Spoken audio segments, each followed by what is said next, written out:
한국경제TV 생생한 실전 투자 정보 와우퀴. 월 5,000원 커피값으로 투자 정보가 내 손 안에 배달됩니다. 와우킥 N에서 만나요. 네, 미국 연준이 기준금리를 0.25%포인트 인하했습니다. 하지만 매파적 인하라는 평가가 나올 만큼 시장의 기대와는 거리가 있었죠.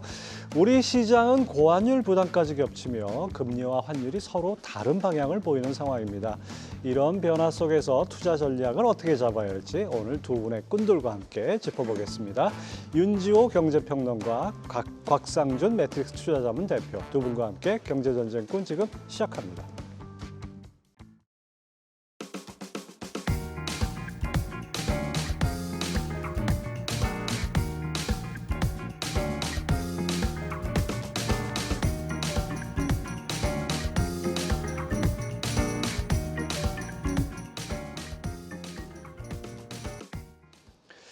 네, 한국경제TV 유튜브 채널로 오셔서 여러분의 투자 고민을 주요 채팅방에 창에 남겨주시면 고민을 해결해드리는 시간을 갖도록 하겠습니다. 자, 두 분 꾼 모셨습니다. 어서 오십시오. 네, 안녕하세요. 반갑습니다. 두 분 이렇게 같이 한 각도로 이렇게 찍은 게 되게 오래간만인 것 같습니다. 중간에 따로 나오시긴 했지만 그게 오래됐지 그게 않았나요? 벌써 서너 달 전이에요. 아, 그랬습니까? 그렇게 진짜 올 하반기는 빨리 간 것 같습니다. 먼저 두 분 한 말씀 주신 거 윤지호 평론가님, 과거의 관성에 머무를 수 없다. 어떤 뜻입니까?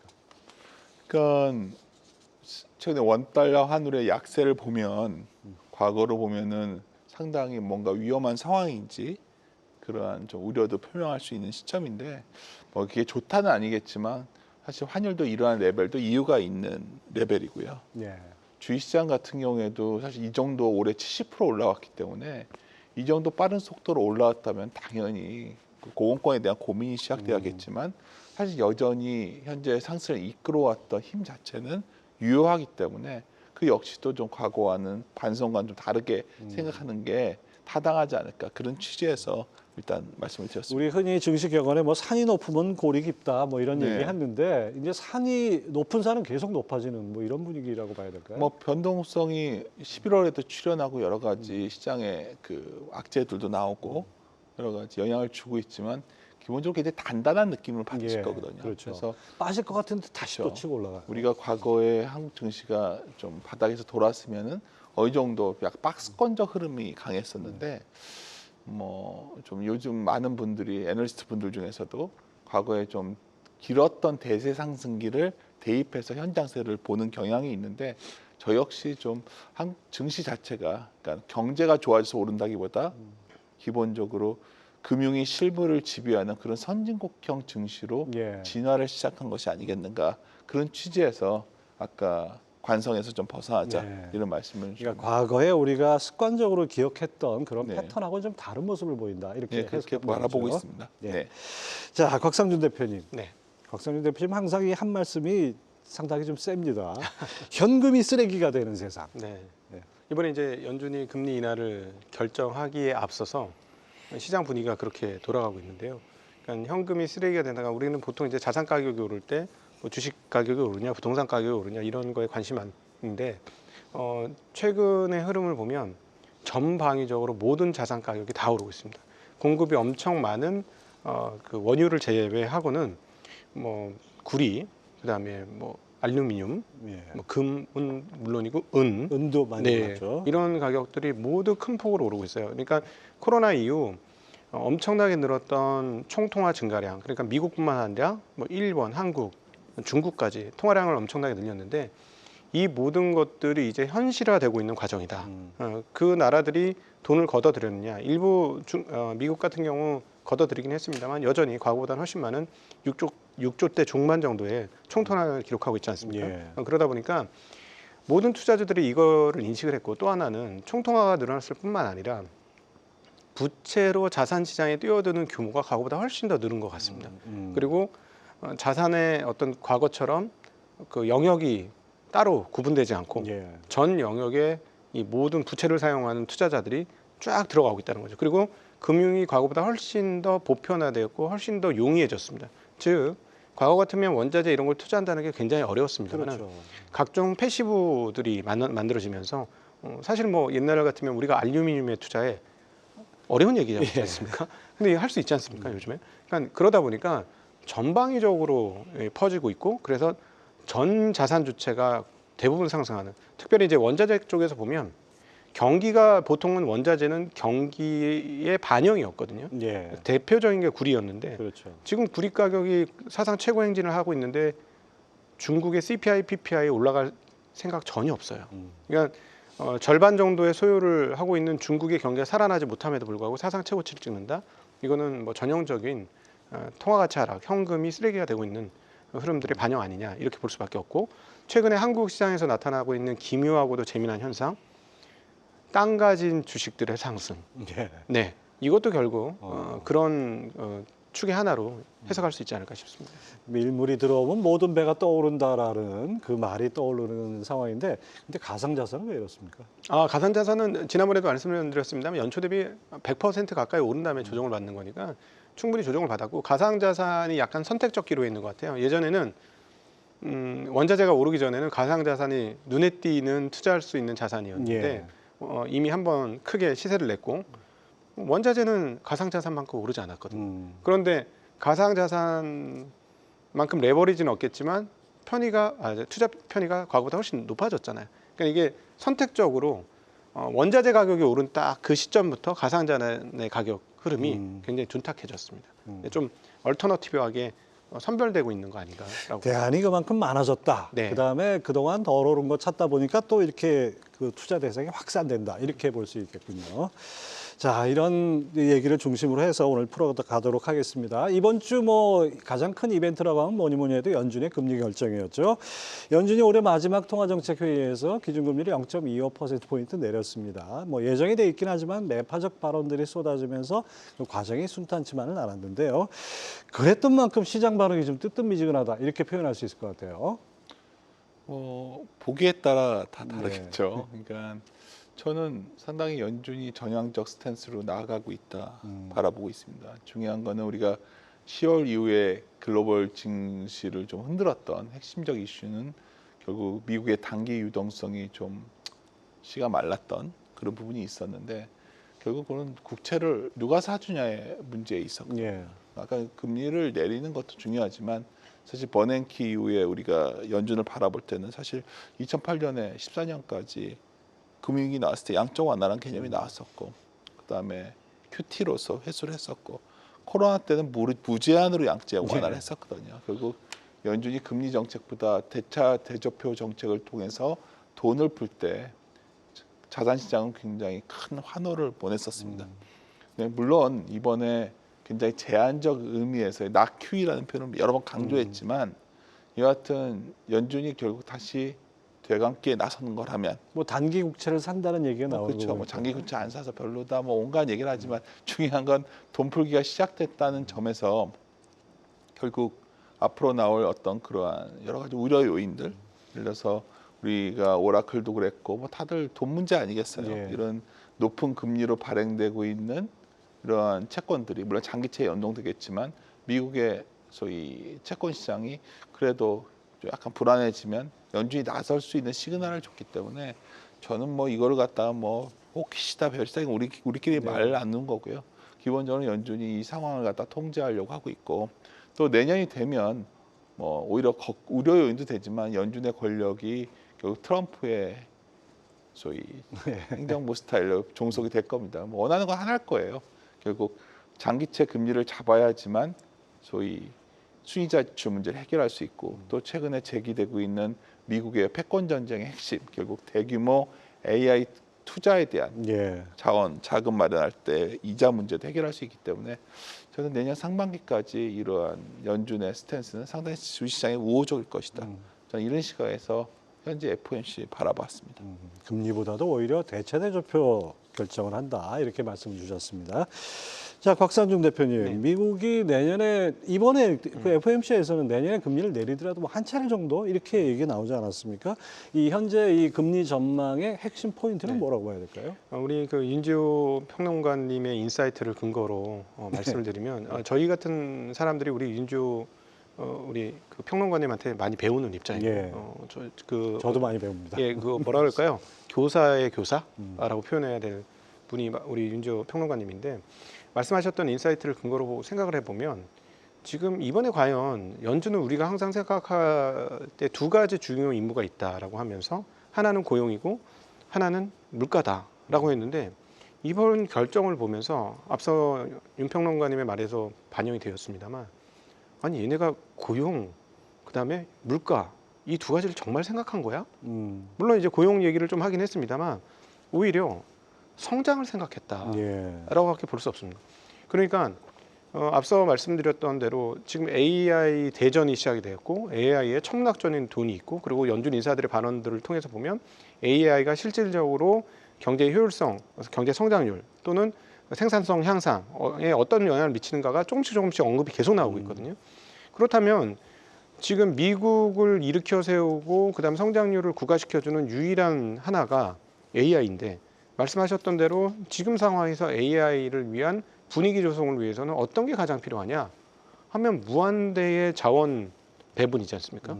즉 현금이 들어갈 수 있도록 해줘야 되고 투자금이 들어갈 수 있도록 해줘야 되는데 이 투자금이 조성되는 가장 좋은 환경은 역시나 금리, 저금리, 금리 인하 이거 아니겠습니까? 그래서 아니 솔직히 말해서 지금 뭐 인플레이션이 또 꺾였다 2.8%씩 PCI가 나오는데 그건 뭐 전혀 꺾인 거라고 보여지지도 않고요. 그다음에 고용이 꺾였다? 고용이 꺾였다고 하지만 이 정도면 몇몇 연준 총재가 얘기했지만 완전 고용에서 별반 떨어지지 않았다. 그렇죠. 4.5%, 4.6%가 이런 정도인데 실업률이. 그러니까 사실 그동안에 했던 여러 가지 논의를 보면 너무 흔쾌하게 금리를 내려줬고 또 앞으로도 금리를 또 내릴 것 같은 희망을 줬단 말이죠, 시장에. 도대체 왜 그런가 보면 아무리 연준이 인플레이션 파이터이고 그다음에 한 측면에서는 고용을 지켜주는 파수꾼이라고 생각할지 모르겠으나 여전히 성장 중심의 포지션을 취하는 존재다라는 걸 다시 한번 확인하는 그런 이번 기회가 아니었나 싶습니다. 예, 그렇습니다. 아무튼 뭐 여러 가지 면에서는 좀 그 투자하시는 분들한테 좀 우호적인 환경이 이어질 것이다 이렇게 전망할 수 있을 것 같습니다. 자, 그런데 이제 우리나라의 경우에는 금리는 미국이 내리는데 우리 원달러 환율은 더 올랐어요. 그건 왜 그런가 이게 참 고민인데 이게 뉴노멀이다라는 의견도 있고 또 잠재적인 어떤 위기 징후다 뭐 이런 주장도 있어요. 이거 어떻게 해석해야 됩니까? 일단 원화가 이렇게 약해지면 좋은 건 아니죠. 그렇죠. 왜 좋은 게 아니냐면 뭐 위기를 다 떠나서 한국의 성장이 매우 더디다. 우리가 환율을 얘기할 때 많은 분들이 금리 차로 설명을 하지만 사실 꼭 그런 것 같지는 않거든요. 금리 차였으면 전에 미국하고 그렇죠. 2%포인트 차이 났을 그렇죠. 때는 훨씬 더 멀어졌어야죠. 결국 성장 격차가 환율을 가져오는 거고 뭐 당연히 성장률이 좋으니까 우리나라의 많은 젊은 투자자들은 미국에 투자를 하는 걸 것이고 전 세계 투자자들이 가고 한국은 적극적으로 나오지는 않고 있죠. 그래서 미국 금리가 높은 이유도 경제 성장률이 좋으니까 한국은 내년에 좀 나아지겠지만 여전히 성장률이 저조한 거죠. 그래서 그런 의미에서 본다면 원화가 약한 것은 그리 좋은 신호는 아닐 겁니다. 근데 여기서도 나아가서 그럼 우리가 많은 곳에서 소위 원화 약세에 대해서 이걸 약간 정치적 아젠다처럼 해석들을 하시는 것 같아요. 주가는 이렇게 좋아졌지만 사실 환 보면 아니다. 여러 얘기를 하는데 첫째 이제 생각하셔야 되는 게 1,400원대가 정말 우리 경제에 뭔가 큰 위험을 예고하고 있다면 제가 오랫동안 주식시장에 있으면서 느낀 거는 저보다는 마켓이 훨씬 현명하거든요. 그렇죠. 더 빨리 반응했겠죠. 예. 주식시장이 아마 굉장히 붕괴에 큰 충격을 줬을 겁니다. 근데 어느 날부터 반응을 안 하고 있어요. 오늘도 1,476원이면 1,500원에 근접해 가고 있지만 예. 아무도 신경을 안 쓰고 있죠. 그러니까 우리가 생각하는 정상 환율의 레벨 자체가 상당히 올라온 것 같아요. 그건 분명한 것 같습니다. 그러면 이 올라온 레벨이 위험 신호냐 하면 결국 우리가 과거에 IMF라는 트라우마 때문에 결국 한국에 달러가 없어서 뭐가 터지지 않을까 이런 고민들을 하는 거거든요. 근데 사실 한국은 대외 순채권국입니다. 그렇죠. 그러니까 예. 빌린 돈보다 받을 돈이 많은 정도가 아니라 훨씬 많은 나라예요. 뭐 예를 들어서 국민연금도 돈이 많고 해외 자산이 기업도 가져올 돈이 많고 개인까지 많아요. 그런 의미에서 사실 국가적인 어떤 그런 위험과는 전혀 상관이 없다. 또 하나 제기되는 거는 돈을 너무 많이 풀어서다. 돈을 많이 풀었으니까 결국 화폐 가치가 뭐 쇠락해서 경제학의 이론을 보면 뭐 구매력 평가서 이런 게 예. 있는데 뭐 그렇게 이해하시는 분들도 있지만 물론 돈을 많이 푼 부분도 있지만 그게 정말 그게 본격적인 원인이었다면 아마도 물가가 엄청 올랐겠죠. 매개체가 물가니까. 그래서 제가 그 장황한 말씀을 드리냐면 사실 제가 보기엔 2, 3개월간 원화가 약했던 거는 아까 방금 전에 우리 곽상준 대표님과도 얘기했지만 당근 시장 경색이 나오면서 글로벌로 달러 구하는 사람들이 너무 많았어요. 예. 그래서 어쩌면 최근에 연준이 사실은 양적 긴축 단계였었기 때문에 어쩌면 이번 FOMC에서 저러한 일시적인 뭐든 약간 조치가 취해진 거는 미국의 단기 금융 시장을 좀 더 정상화시킬 것이고 예. 좀 그 소위 달러 부족분을 좀 해결해 줄 것이다. 이게 있고요. 두 번째는 사실 전 세계에 비해서 달러 대비 이렇게 약한 나라는 유럽은 강했고요. 예. 엔화와 원화입니다. 그렇죠. 예. 두 나라의 공통점 우리가 알고 있어요. 트럼프가 우리에게 돈을 뺏어가 강탈하는 저희 투자 패키지에 관련된 두 국가예요. 그런 의미에서 본다면은 저는 이제 원화가 좀 엔화화처럼 돼가고 있는 상황인데 엔화가 더 여기서 약세로 갈 거냐를 물어봐야 되는데 또 그것도 그렇지 않은 것 같아요. 그래서 제가 일단 맨 먼저 좀 강조드리고 싶은 거는 아까 제가 한마디로도 좀 기존의 관성에서 좀 벗어나 있었으면 좋겠다 말씀을 드린 건 원화가 이렇게 1,470원에 있어도 너무 두려워하시지 말라는 거예요. 물론 좋은 건 아니지만 오히려 내년이 되면 2026년이 되면 이거보다는 좀 안정화될 것 같고요. 예. 당장 이 환율조차도 우리가 뭔가 이게 위기 신호로서 왔다기보다는 뭐 우리가 좀 체력이 약해진 부분을 반영한 그리고 글로벌 자금 시장의 어떤 단기적인 흐름에 좀 연동되는 그러한 결과일 뿐이기 때문에 뭐 그런 정도로 이해하시는 게 좋지 않을까 저는 이렇게 바라보고 있습니다. 두 분 말씀을 종합해 보면 우리 시장이 이제 점점 더 선진국 시장형으로 바뀌면서 아무래도 해외 투자가 많아지다 보니까 예. 이런 것들이 하나의 원인이 된다 이렇게 볼 수 있을 것 같은데요. 자, 곽상준 대표님. 네. 이창용 하는 총재가 젊은 층의 미국 투자 선호가 환율에 영향을 준다 이렇게 얘기를 해가지고 네. 젊은 층 젊은 세대한테 상당히 욕도 좀 먹었어요. 네. 환율 급등의 실제 원인 이거 네. 서학개미로만 얘기를 할 수는 없을 것 같은데요. 그렇죠. 뭐 다양한 이유가 있는데 근데 적지 않은 이유가 있는 건 맞는 것 같습니다. 네. 왜냐하면 무역 수지 흑자 정도 되는 수준의 돈이 빠져나가고 있으니까 그렇죠. 이제 미국 주식이 그 쿨하다. 근데 저는 개인적으로는 그건 맞는 것 같아요. 미국 주식 쿨합니다. 여기서 쿨하다는 건 어떤 표현이냐면 거버넌스가 매우 좋다는 거죠. 그러니까 하는 총재는 이제 통화 정책을 중심으로 하다 보니까 한국 주식시장의 그 어떤 관행, 그다음에 거래소의 매니징 수준 이런 것들을 잘 몰라서 그렇게 반응했다라고 생각해요. 환만 중심으로 봐서.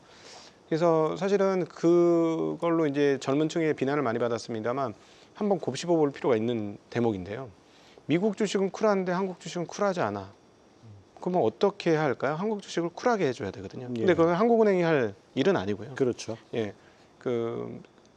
이 증권계에 있는 사람들이 자정작용을 하든가 아니면 그 자정작용이 될 수 있도록 1번처럼 뭔가 압력을 가한다든가 그래야 되거든요. 그래서 오히려 저는 그 얘기 듣고 지금 저희가 상법계 정도 하고 배당소득 분리과세도 하지만 사실 현장에서 가장 빠르게 효과를 낼 수 있는 방법 중에 하나는 거래소가 바뀌는 겁니다. 네, 1번이 10,000포인트에서 50,000포인트를 갔는데 핵심적 역할을 한 것은 1번 거래소입니다. 그렇죠. 그래서 그 한국을 이렇게 쿨하지 못하게 만들었던 이 원흉을 바꿔야 되는데요. 예를 들자면 건전한 기업들이 계속해서 유입되고 건전치 않은 기업들을 퇴출시키고 그리고 그 주주 환원이라든가 주주 중심의 문화를 하는 기업들을 선호해주고 우대해주고 그렇지 않은 기업들은 페널티를 주고 하는 이런 식의 방법이 한국 거래소에서 꼭 필요한데 제 생각에는 그냥 뭐 정부가 하는 행위에 따라서 그때그때 나팔수처럼 여기가 이런 얘기하면 이렇게 하고 저렇게 얘기하면 저렇게 하는 행동하는 그런 어떤 줏대 없는 행동을 하는 이 거래소 문화는 빨리 바꿔야 하지 않겠는가. 그러니까 무슨 캠페인처럼 뭐 코스피 5천 얘기만 하고 다니고 이게 아니고 예. 실질적으로 실질적으로 실무자들이잖아요. 네. 아니 실무자들이 윗단에서 하는 표를 동호 반복식으로 하는 건 의미가 없어요. 그걸 하기 위해서 그러면 어떻게 구체적으로 할 건가 행동을 해야 되거든요. 근데 본인들은 어떻게 행동할지를 잘 모르는 것 같아요. 그렇다면 빨리 일본 가서 배워서 그렇게 행동을 할 필요가 있지 않을까? 매력이 생겨야 미국 갔던 자금도 돌아올 수 있고, 일부 환율에 그 정도까지 얘기 나왔으면 한국은행 총재가 그 정도 얘기했다면 영향이 전혀 없는 건 아닐 거거든요, 분명히. 근데 사실 뭐 서학개미들이 반발하는 것 중에 하나가 가장 큰 해외 투자자가 국민연금 아닙니까? 네네. 국민연금도 사실 좀 조정을 해야 되는 거 아닌가 싶어요. 국민연금은 저는 뭐 운용 수익률이 워낙 좋아서 저처럼 실전에서 운용하는 입장에서 보면 존경스럽습니다, 그냥. 그게 미국 주식이 됐던 한국 주식이 됐던 그 정도 수익률을 계속 낸다? 너무너무 잘하고 있는 것 같고요. 그 국민연금을 억지로 한국 주식시장에 끌고 와서 한국 시장을 좋게 한다? 그거 말고요. 안 좋은 제품을 팔면서 뭐 국산품 애용해라 하는 것도 정도가 있는 그렇죠. 거죠. 예. 국산품이 좋으면 아무리 외제품이 좋아도 국산품 씁니다. 예. 지금 우리나라 뭐 저 일제 시대도 아니고, 그렇죠. 그러니까 자체적으로 품질 좋게 만들어서 자금이 외국 자금들이 들어오게. 최근에 아주 재미난 일이 있었지 않습니까? 월마트가 나스닥으로 넘어갔어요. 그러면서 우리는 유통주가 아니고 첨단 기술주야. 이러면서 왜 나스닥으로 갔을까요? 나스닥 환경이 훨씬 좋았기 때문에 그래요. 예. 그러니까 자꾸 우리 그 기업들 중에 일부 최근에 코스닥 협회장이 뭐라고 하셨냐면 자금 조달 창구가 되어야 하는데 왜 자꾸 자금 조달 창구가 되는 걸 방해하느냐는 식으로다가 법 개정이나 이런 것들 규제에 대해서 좀 반대하는 발언들을 하셨어요. 그러면 코스닥 시장이라든가 거래소가 가서 그렇게 발언하시면 안 되죠 라고 얘기해 줬어야 되는 거예요. 아무도 그런 얘기 하지 않아요. 그래서 투자자 입장에서 보면 너무나 뻔하고 너무나 쉬운 일도 안 하고 있는 거래소나 코스닥 시장이나 이런 쪽이 이번 문제의 핵심적인 요인 중에 하나라고 저는 생각을 합니다. 이거 빨리 바뀌어야 돼요. 그리고 가장 빠르게 바꿀 수 있는 방법이에요. 네. 그러니까 그 뭐 이런 얘기 방송에서 적절한지 모르겠지만은 낙하산 인사 아주 수동적으로 정부 정책에 그냥 편승만 하려고 하는 이런 식으로는 안 된다, 이런 지적으로 듣겠습니다. 자, 어쨌든간에 환율이 단기간에 안정되긴 좀 쉽지 않을 것 같은데요. 그 한미 간의 성장률 격차가 지금 상황에서 급격히 뭐 바뀔 것 같지도 않고, 그렇다면 뭐 어떤 처방이 필요하다고 보십니까? 아까 참 좋은 지적을 하셨는데 그 뭐 서학개미가 투자하는 건 단기적으로는 사실 달러 수요가 폭등한 거니까 영향이 있죠. 근데 이제 결국에 보면은 그 달러로 투자해서 돈을 벌어 다시 달러가 들어오는 거잖아요. 예. 뭐 그런 게 장기적인 문제가 될 것 같지는 않고, 근데 이제 이런 거죠. 이제 앞으로 우리 한국 경제가 선진국형 경제가 됐다는 거는 그 투자가 굉장히 중요한 시대로 갔다는 겁니다. 이게 그 단적인 증거가 뭐냐면 2022년 말 이후에 내국인들의 어쩌면 그 해외 증권 투자 규모가 무역 수출 규모를 넘어서 있어요. 예. 그러니까 환의 문제가 주로 실물 경제 이슈라고 생각하는 관행에서 벗어나야 돼요. 그러니까 지금 중요한 거는 금융에 관한 문제입니다. 지금 우리가 뭐 여러 가지 얘기하죠. 서학개미도 이유가 될 수 있는 거예요. 국민연금도 해외 주식 비중 높죠. 원래대로 하면 더 늘려야 되는데 이미 주식 중 해외 주식 투자 비중이 한 70% 넘어가 있어요. 근데 어차피 이것도 일정에 따라 가는 거예요. 한 2027년 말까지 가면 포트폴리오가 어느 정도 다 돼 있지 않겠어요? 그러면 이런 문제들, 그러면 여기서 무슨 말씀을 드리는 거냐면 거기다가 이제 기업들 같은 경우에도 향후 수년간 필요한 달러들을 계속 쟁여놔야 돼요. 미국에 투자도 해야 되고 또 여러 가지로. 그래서 이러한 자금들이 어차피 나갈 게 있다는 거예요, 지금. 그래서 아까 정상 환율이 오늘도 1470원까지 와 있어도 이게 이상하게 안 느껴질 정도의 환율이 온 거죠. 그러면 아까 저에게 이걸 어떻게 해결할 거냐. 아쉽게도 11월에 외국인들이 주식을 많이 팔았는데 많은 외국인들이 한국 주식이든 한국 자산을 사게 만들어야겠죠. 그게 관건입니다. 결국 한국 주식을 사게 만들기 위해서는 뭐 MSCI 선진국 지수에 편입될 수 있는 와칭 리스트에 들어가는 것도 중요한데 그 항목을 좀 보자고요. 무슨 항목이 있는 거냐면 왜 한국엔 그런 돈이 많이 안 들어올까? 외환시장 때문이에요, 사실. 그러니까 요구사항 중에 24시간 거래도 있고 여러 가지가 있는데, 하지만 이게 핵심은 한국이 무역으로 보면 세계 10위 안에 드는 어마어마한 나라인데 외환 규제는 한 70년대 수준에 있거든요. 이 미스매치가 너무 심한 거예요. 우리는 일본과 한국이 달러 대비, 미국 대비해서 가장 약한 통화인데 일본은 우리와 다른 게 있어요. 국제적으로 많이 엔화를 쓰죠. 일본의 은행들은 엔화만 거래하지 않거든요. 우리는 원화만 갖고 하잖아요. 그러니까 원화가 우리 경제 규모에 맞게끔 다른 곳에서 쓸 수 있게끔 규제를 풀어야 됩니다. 뭐 이걸 저에게 방법이 뭐냐는 제가 모르겠고요. 하여튼 우리는 규제가 많이 있다는 건 서구의 투자자들이 많이 알려져 있어요. 그래서 기본적으로 그러한 구조적인 규제 완화 정책이 매우 필요한 시기에 이제 어쩔 수 없이 왔습니다. 그렇게 돼야 한국에 투자하는 소위 장기 자금들이 들어올 수가 있는 거고, 그렇게 된다면 우리가 두 마리 토끼를 잡을 수 있죠. 원화도 훨씬 더 안정화될 것이고, 두 번째 한국의 자산 시장도 과거처럼 뭐 어떤 굉장히 짧은 주기의 시장이 아니라 어쩌면 굉장히 스테디한 시장. 그러니까 흔히 주식과 시가총액과 경제를 GDP를 비교했을 때 선진국 시장은 경제 성장률은 더딤에도 불구하고 주식시장은 계속 성장을 하거든요. 우리가 꿈꾸는 건 그런 시장 아니겠습니까? 물론 아까 거버넌스 개혁 같은 거 조치도 당연히 돼야겠지만 돈들이 들어올 수 있게끔 이러한 규제 완화가 매우 이제는 시급해졌다. 왜냐하면 원화의 레벨 자체가 바뀌어 있고 서학개미도 한국으로 많이 안 돌아올 것 같고 기업들도 한국으로 많이 안 돌아올 것 같아요. 왜냐하면 어쩔 수 없이 구조가 이렇게 돼 있으니까. 그럼 방법은 외국계 자금이 들어올 수 있게끔 전향적인 규제 완화와 인센티브가 나와야 된다.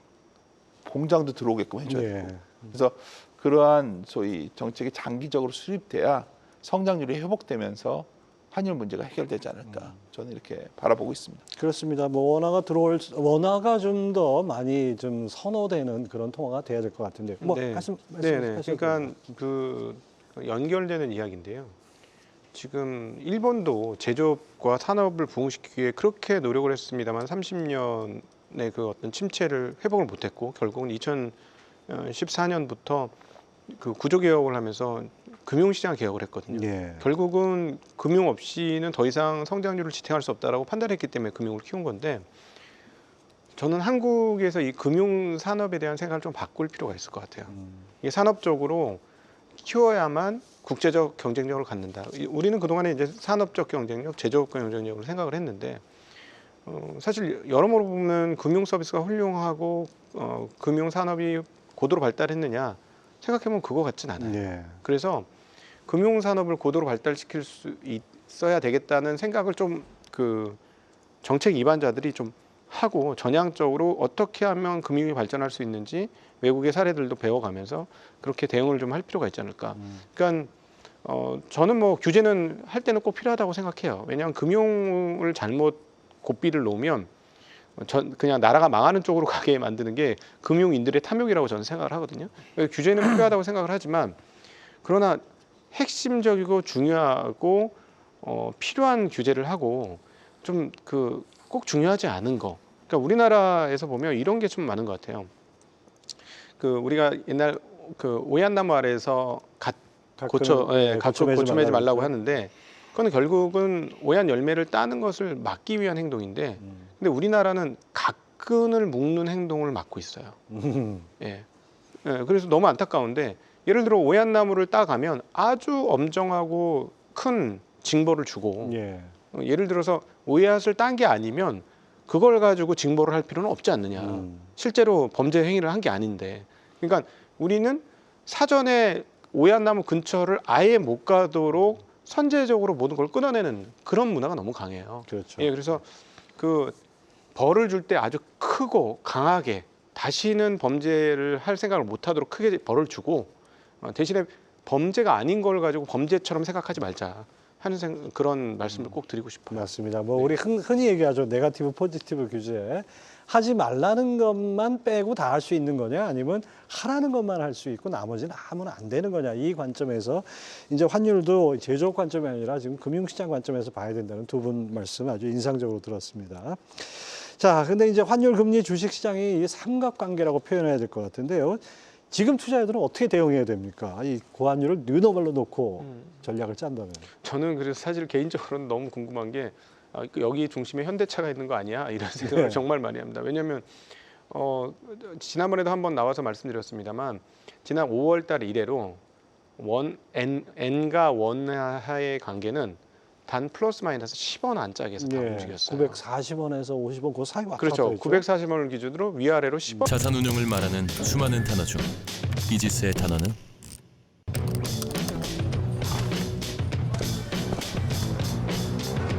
나간다,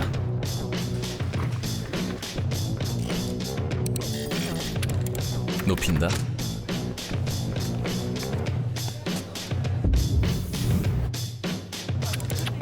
부딪힌다, 이거 충분히 검토가 됐을까요? 감사와 함께 모여보고요. 그래도 혹시 모르니까 리스크는 많이 없앤다,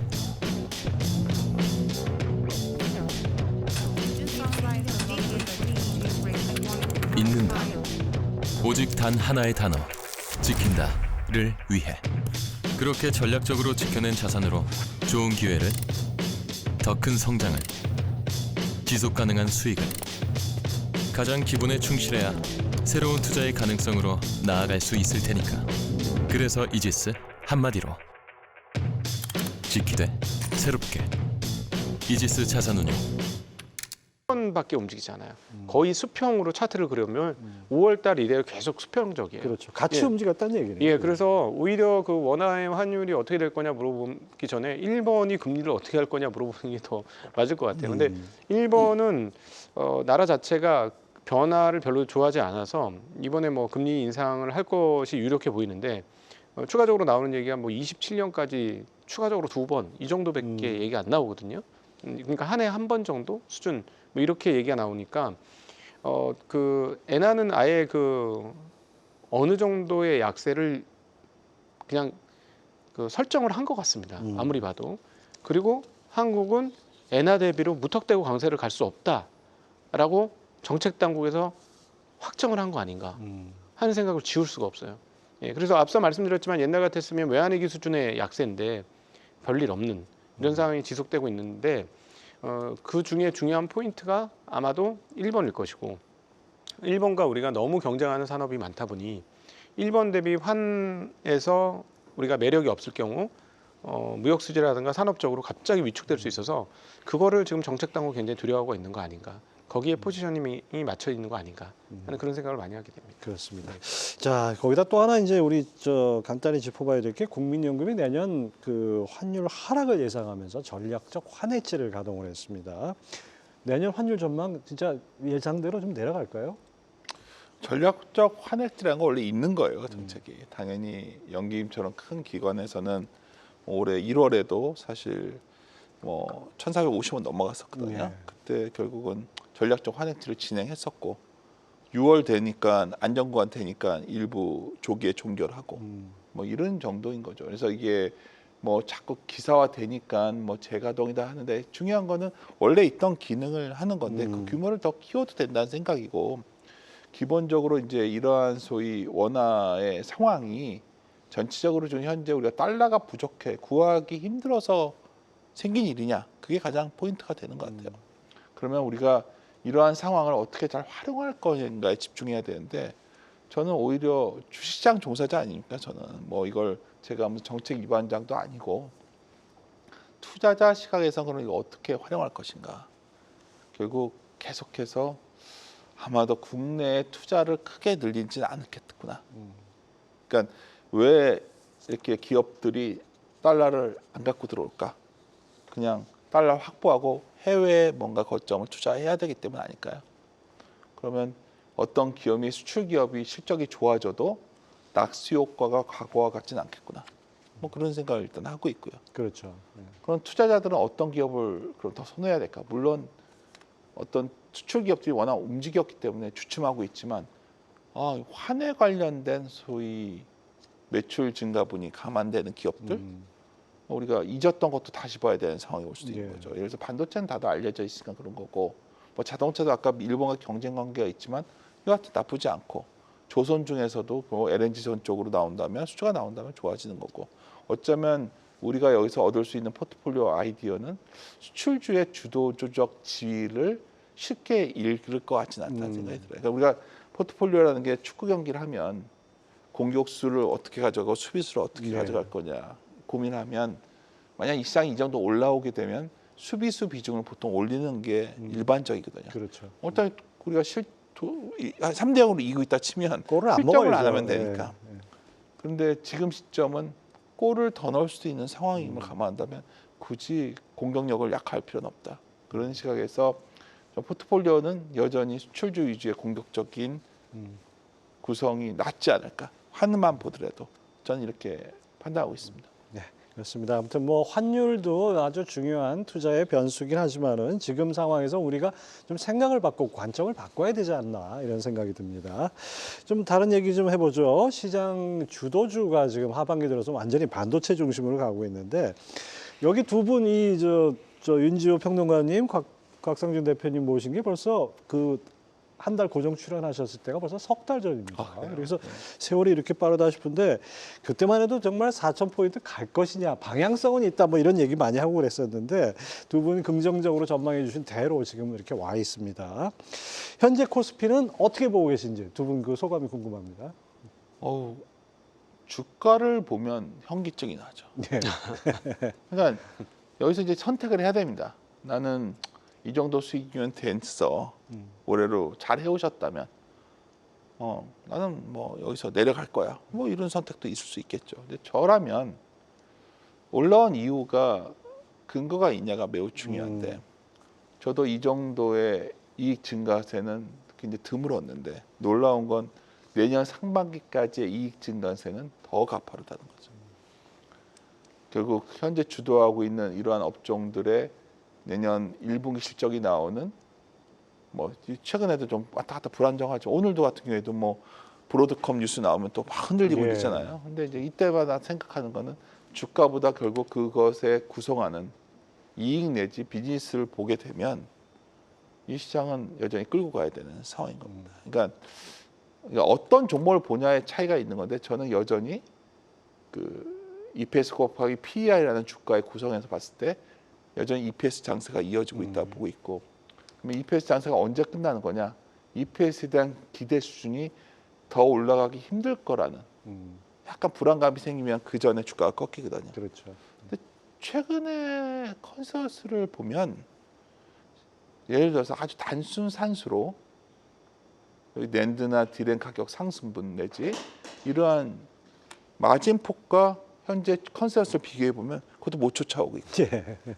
예를 들어서 내년 1분기가 되면 4월에 실적이 나오겠지만 뭐 전자의 낸드 마진이 거의 20%가 넘어가는 가능성이 높아지고 있는데 그에 비해서 현재 저희 컨센서스는 전혀 못 따라오고 있다면 저는 여전히 반도체가 주도할 것이고 또 아까 슬쩍 언급을 드렸지만 뭐 기존의 주도주 중에서도 다시 수주 모멘텀 내지는 외형 성장이 기대되는 업종들은 다시 따라잡을 것 같아요. 상황. 그래서 저는 뭐 이러한 주가 고공권에 있어서 불안하지만 여전히 약간 공격형 포트폴리오가 유효하다. 아직은 좀 그렇게 낙관하고 있는 상황입니다. 예.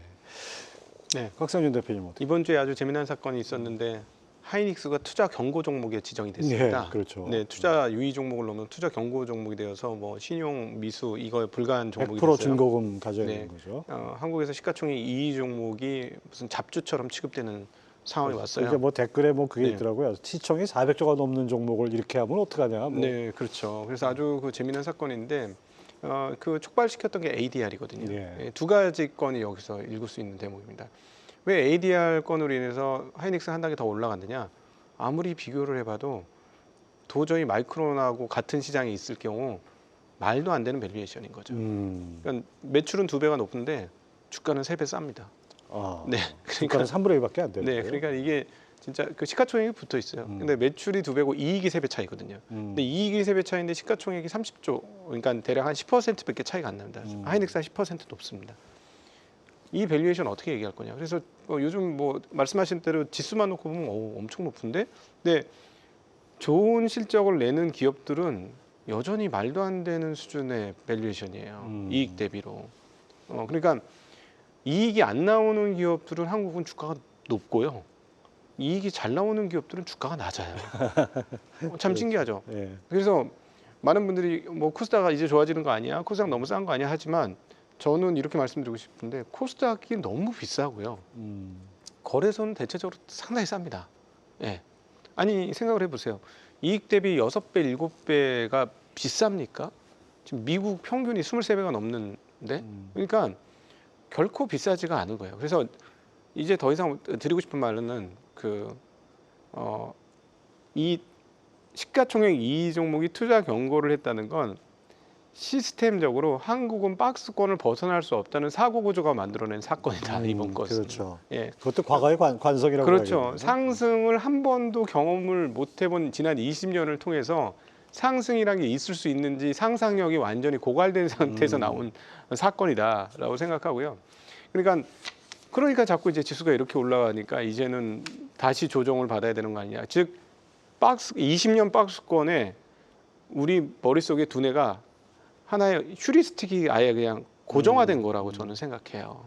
그래서 이 부분들을 좀 바꾸실 필요가 있는 상황이고 한국 주식시장이 결코 비싸지 않다. 지수 4,000포인트가 왔음에도 불구하고.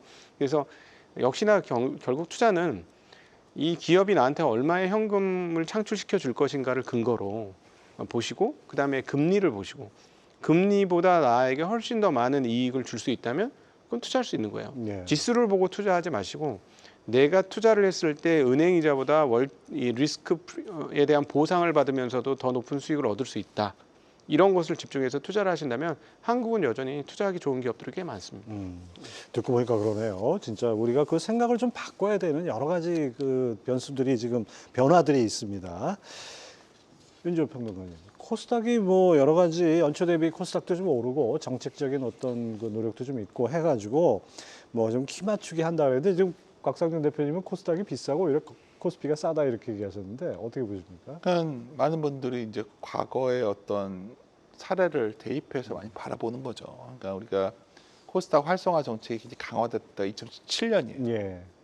그 당시에 결국 11월인가 시작이 돼서 연초에 굉장히 강한 코스닥 랠리가 있었는데 당시에 코스닥 랠리를 주도했던 게 바이오였기 때문에 최근에도 바이오에 대한 가능성이 매우 높아지고 있죠. 근데 이제 우리가 또 와서 간과해서는 안 되는 게 당시에 코스닥 랠리를 구성했던 밑바닥에는 소위 셀트리온의 이전 상장이라는 예, 이슈가 있었어요. 예. 하여튼 그냥 뭐 그때 특정할 수는 없지만 뭐 코스닥을 투자한다 굳이 그러면 그 당시에 유행했던 게 코스닥 150 ETF였습니다. 종목을 고를 수가 없었어요. 왜냐하면 종목을 고르려고 하면 방금 전에 박상준 대표님 말씀하셨지만 기업별로 보면 너무나 좀 선뜻 나서기가 만만치 않았거든요. 이번에도 다르지 않습니다. 결국 우리가 코스닥을 투자해도 특정 종목으로 가기는 그렇고 예를 들어서 로봇 관련주다. 아까 저기 화면이 떠서 그러는데 로봇도 중국이 얼마나 많이 앞서가고 예. 있습니까? 한국의 로봇 관련주 중에서 굳이 한다면 많은 분들이 현대 기아차 그룹 정도 아닐까 이런 얘기가 나오는 이유는 결국 우리가 생각보다 저런 테마에 얽힌 종목들이 매우 가치 측면에 접근하기 어렵다는 거죠. 그래서 너무 뻔한 말 같지만 개인 투자자일수록 더더욱 기본에 충실하는 게 낫습니다. 왜냐하면 발빠른 행동하기가 쉽지 않기 때문에. 그렇죠. 그래서 쫓아갈 수가 없어요. 더 이상. 그런 시야에서 본다면 개인 투자가 가장 투자하기 좋은 방법이 아까 말씀드렸지만 결국 어느 정도 기업이 좋아지는 기업을 좀 들고 가는 전략이 제일 난데 지금 처음 매매하는 거라면 좋은 시기인지는 잘 모르겠어요. 하지만 이미 들고 오신 분들이라면 여전히 달리는 기차에서 내려올 필요는 없는 거고요. 그게 어떤 기차냐면 결국은 아까 강조드렸지만 수출주 내에서 숫자가 받침되는 기업. 예. 이 기업들로 내년 상반기까지 끌고 가시는 게 맞는 전략이다. 저는 이렇게 판단하고 예. 있습니다. 자, 여기서 잠깐 시청자 여러분들의 질문을 소화하고 가죠. 먼저 윤지호 평론가님께 질문을 드리는데 이 오스틴이라는 아이디 쓰시는 분, 시장에 청사진들이 가득한데 레버리지를 써도 되는 환경인지 궁금하다 이렇게 보고 있어요. 이게 질문을 하셨는데 어떻게 답변하시겠습니까? 질문이 사실 저는 평상시에 레버리지를 자신 있으면 써도 되는 거죠. 근데 뭐 그거는 개개인의 능력에 달린 거지 지금 적절한 거에 판단을 묻는다는 것 자체가 매우 불안한데요. 개인의 능력이나 성향이나 뭐 이런 것들. 이건 굉장히 위험한 생각이세요. 이거를 사용을 적절한 걸 저한테 물을 정도의 분이면 레버리를 사용하시면 안 되는 거예요. 레버리의 사용은 무슨 말이냐면 정말 이거에 대해서 많이 알고 확신이 있을 때 스스로 선택하는 겁니다. 근데 이것을 누군가에게 지금의 시장 분위기를 봤을 때 지금 사용하는 게 적절하냐 묻는 것으로 본다면 사용하시지 않는 게 나은 분 같아요. 저는 이렇게 생각합니다. 그렇습니다. 뭐 빚내서 투자하는 게 사실 그만한 어떤 기반이 있어야지, 실력이 있어야지 그렇죠. 가능하지 함부로 하는 건 아닌 네. 것 같습니다. 자, 곽상중 대표님께 또 질문입니다. 감자튀김이라는 아이디 쓰시는 분. 아까 하이닉스 얘기 잠깐 하셨는데 SK 하이닉스 투자 경고가 자꾸 나오는데 투자할 때 어떻게 접근하면 좋을까요? 저는 그 본질에 집중하는 게 중요하다고 생각합니다. 근데 본질은 뭐냐면 투자자들 입장에서 본질은 그 회사가 일을 잘하고 있느냐가 투자의 핵심이에요. 근데 우리가 자꾸 그 기업에 표시되는 주가를 중심으로 접근을 하다 보니까 주가를 보고 자꾸 판단을 하는데 절대 그렇지 않습니다. 투자자 그 일반인일수록 맞아 일반인들이 나는 정보가 없어 투자를 못해라고 하는데 절대 그렇지 않아요. 오히려 실적에 쫓기는 전문가들보다 개인들이 훨씬 좋은 판단을 할 수 있습니다. 그것은 어떻게 하면 되냐면 그 기업이 지금 어떤 일을 하고 있고 실제로 그 일을 통해서 어떤 결과를 내고 있는지는 사실 분기 실적만 이렇게 열어봐도 바로 할 수 있고 그건 뭐 HTS에서 클릭 몇 번으로 터치 몇 번으로 바로 할 수 있어요. 그러니까 그 내용을 보시고 이 회사가 계속해서 그 좋은 실적을 거두고 있고 앞으로도 거둘 거라고 보여진다면 주변에 어떤 잡음이 나와도 거기에 현혹되지 말고 그 숫자 기준으로 투자하시면 됩니다. 그러니까 자꾸 누가 옆에서 얘기해서 뭐 좋대 하고 투자해가지고는 어떻게 되냐면 이 군중 심리에 자꾸 쏠릴 수밖에 없어요. 군중 심리는 가장 피해야 되는 그 뭐랄까요? 그 투자 태도 중에 하나입니다. 군중 심리에 휩쓸리면 결코 좋은 결과를 얻을 수가 없어서 그냥 그런 거에 휩쓸리지 말고 그 회사의 실적치 이런 것들을 분석해서 이게 비싸지 않다. 그러면 좋은 거죠. 예. 네. 근데 지금 뭐 연초에 뭐 휩쓸었던 뭐 조방원이라든가 이런 주식들이 엄청 좋거든요. 앞으로 전망이나 실적들이. 예. 근데 모든 사람들이 다 거기에 열광을 했기 때문에 주가는 더 좋은 게 문제예요. 실적이 나쁜 게 문제가 아니라 실적은 좋은데 주가가 더 좋은 게 더 문제예요. 빨리 갔다는 얘기죠. 그렇죠. 훨씬 더 높게 갔습니다. 그래서 지금 이렇게 좋은 장에서도 별로 시세를 못 내고 있는 거거든요. 그러니까 이렇게 그 남들이 좋다 안 좋다 이 얘기에 자꾸 귀를 여시면 내 계좌 수익률이 좋아질 수가 없어요. 그래서 항상 그러면 하이닉스가 그 투자 경고가 뜨는 거가 중요한 게 아니에요. 그럼 투자 경고가 왜 뜨는지 한번 보면 아는데 이건 뭐 별거 아니에요. 전년 대비 200% 이상 올랐기 때문에 너무 많이 올라서 투자 경고가 뜬 겁니다. 뭐 그건 거고 왜 많이 올랐는지를 파악하고 그럼 앞으로도 좋을 수 있는지를 파악하시는 게 훨씬 더 필요한데요. 앞서 우리 윤평론가님께서 여러 번 얘기하셨습니다만은 내년 상반기까지의 반도체 실적은 상당히 양호할 걸로 추정이 되고 문제는 27년의 문제이긴 합니다만 현재 추세로 봐서는 주가도 내년도 중반까지는 뭐 열려 있다라는 생각이 듭니다. 예, 그렇습니다. 뭐 투자 경고 딱지에 너무 연연하지 마시고 그 본질을 보라는 말씀입니다. 자, 이제 올해 시장 주도주는 뭐 당연히 이제 하반기 들어 특히 반도체였습니다. 근데 우리가 이제 투자자 여러분들이 가장 궁금해하시는 게 그럼 반도체밖에 없느냐? 새로 뜰 만한 섹터는 없느냐? 뭐 이런 거 궁금해하실 것 같은데 주목할 만한 섹터가 좀 있을까요? 섹터별로 좀 말씀해 주시면 좋을 것 같은데. 섹터요. 네. 그러면 뭐 또 반도체 관련된 것들인데 그래서 뭐 예를 들어서 종목명이니까 좀 약간 불편한데 일단 뭐 기판 업체들 중에서 예. 대형주들이 좀 있고요. 예. 그러니까 가장 핵심은 수율 문제가 상당히 긍정적이거나 또 하나는 뭐 반도체와 마찬가지로 재고가 매우 적거나 쇼티지가 낮거나 예. 이런 업종 종목들이 좀 있습니다. 그게 좋아지고 있고요. 또 하나 이제 아까 물론 제가 공격수는 이런 수출주 위주로 가는 게 맞고요. 아까 조방원 중에서도 결국 우리 시장이 과거에 박스 레벨을 벗어날 만한 게 뭐가 있을까 봤을 때 저는 조선주의 상당히 가능성을 보고 있어요. 그래서 저희는 굉장히 소외되고 있지만 결국 내년 초가 되면 다시 수주 쪽 사이클이 좀 나옵니다. 맨 처음에 곽 대표님이 글로벌 소위 커머더티 사이클을 말씀해 주셨는데 커머더티 사이클이 좋아졌을 때 가장 관련되는 게 조선주거든요. 예. 특히 미국이 어찌됐든 간에 계속해서 LNG를 수출해야 되는 상황이라면 결국 LNG 수요가 좀 강화되는 곳들이 내년 초에 확인될 것 같고요. 업적으로 본다면. 또 하나 이제 최근에 좀 제가 관심 있게 보는 것 중에 하나는 방어주는 뭐가 있을까? 배당입니다. 여전히. 그래서 일부 특정 종목들은 상당히 특별 배당이 있기 때문에 수익률이 굉장히 높은 종목들이 몇 개가 있어요. 그런 것들도 당연히 수비주로서 필수적이고 금융주도 항상 어쩌면 배당 관련주로서의 한국의 장기적인 매력이 있기 때문에 그런 것들도 뒷단에서 포트폴리오 안전판으로 마련해 둔다면 어느 날은 이게 좀 움직이고 어느 날은 이게 좀 움직이고 왔다 갔다 하면서 우리가 그게 포트폴리오를 얘기하는 거거든요. 근데 종목 수는 좀 제한돼야겠지만 그러한 시장으로 내년 상반기를 좀 미리 12월에 대비해야 되지 않을까 이렇게 판단하고 있습니다. 예, 그렇습니다. 자, 곽 대표님도 내년 투자 전략과 겸해가지고 네. 섹터별로 좀 한번. 그 올해 지금 최근에 반도체가 좋다 보니까 우리가 자꾸 반도체 중심으로 생각하는데요. 상반기에는 반도체보다 더 좋았던 게 정책 관련 이슈가 있었던 겁니다. 예. 여전히 그 유지되는데 우리나라 지금 25년을 끌어왔던 게 하나는 정책이고 하나는 반도체 실적이에요. 26년도 상반기까지도 이 흐름들은 지속이 될 것 같고요.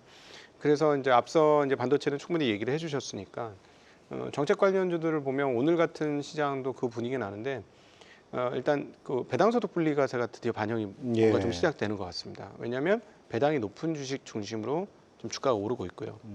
그리고 또 하나 이거는 이제 틈새 전략인데 배당소득 분리과세를 받고 싶은 대주주들이 꽤 많을 거예요. 그렇죠. 네. 근데 이거는 시가총액 기준으로 따져본다면 1조 원 미만에 있는 기업들 중에서는 배당을 충분히 해줘도 50억 이상 배당받기 어려운 기업들이 꽤 많을 겁니다. 그죠? 시가총액 규모가 뭐 1조 미만이고 5천억 미만인데 배당 아무리 많이 줘봐야 그 정도 받기는 쉽지 않을 것 같거든요. 배당 환원율을 얼마나 주주 환원율을 얼마나 해야 될지 모르겠습니다만 어찌 되었거나 이번에 배당 증액을 결정하는 회사들은 앞으로도 배당을 많이 준다는 얘기예요.